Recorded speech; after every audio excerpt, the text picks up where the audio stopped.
I'm Dr. Brad Hafford, archaeologist at the University of Pennsylvania, and I'm digging here at the ancient city of Nimrud.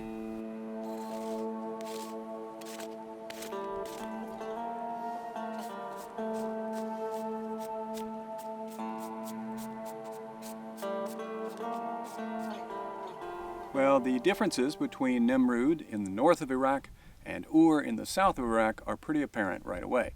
For example, the thing that I want to talk about today is a very large stone. And stone is just not common in the south. It has to be imported. But up here in the north, there's quite a bit of it. And so they use it in all kinds of decorations. So what we've got is what we call a stele.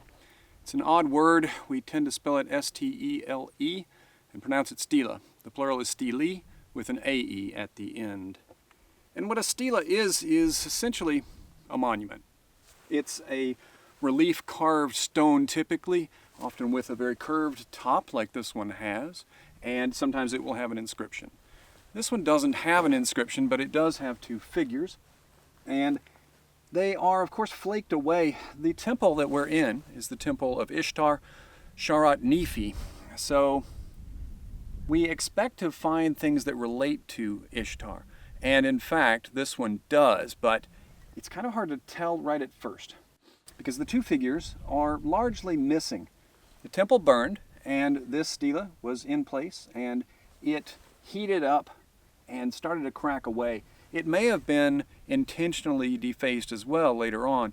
We're not absolutely certain about that, but we are finding pieces of this stele in the surrounding dirt, and that's helping us to put it back together.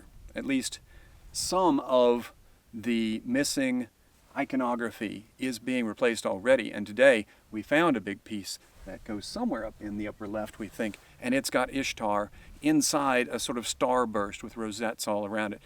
This is a really interesting piece of the stele. It popped off of it, possibly because it was struck. They may have been trying to deface this at some point in time. It looks like it was hit right here. And this, though, is really amazing. It's a great survivor because this is the image of Ishtar herself.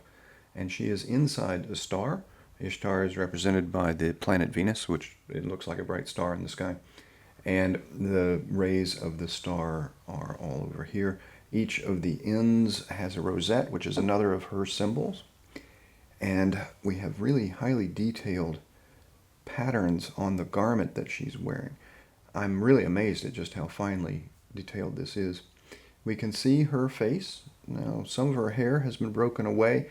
If we look at the very front, we can see part of her horned crown, showing that she is a deity.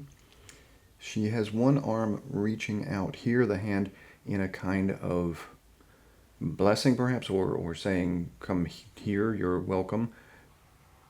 Now, one other thing we can just see is at her back, there's a little bit of a curl. This is probably part of a bow. Ishtar is often shown carrying weapons.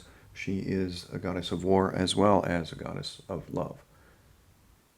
The stele itself had been exposed earlier.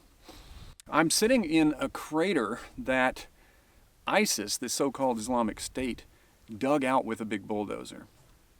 Well, they had revealed certain things. Probably they were looking for antiquities to sell to support their nefarious activities, and they destroyed a lot in here. We've cleared away most of the debris now, and this stele had been seen and protected by the State Board of Antiquities and Heritage in cooperation with the Smithsonian Institute. Well, they built a kind of protective cover over it, and we've removed that because we want to see the stele in its context. We started to dig around it, we got the various pieces, and we hope to be able to replace a lot of that. But what we can see right now is highly detailed. There's a lot of information here on the clothing and the way that the fringe runs down here, and we can see just how detailed the feet are. So this figure on the right is standing higher than the figure on the left. So there's a kind of pedestal here. And this character is wearing more elaborate robes. This might be Ishtar herself. And whoever's approaching, perhaps the king, for authority to show I'm approaching the Temple of Ishtar with gifts or whatever, I'm taking my power from the divine. In the representation we have from above, she's holding out a ring, and the ring is one of these, the rod and the ring are kind of symbols of power, and they're often handed down from the divine to the kings.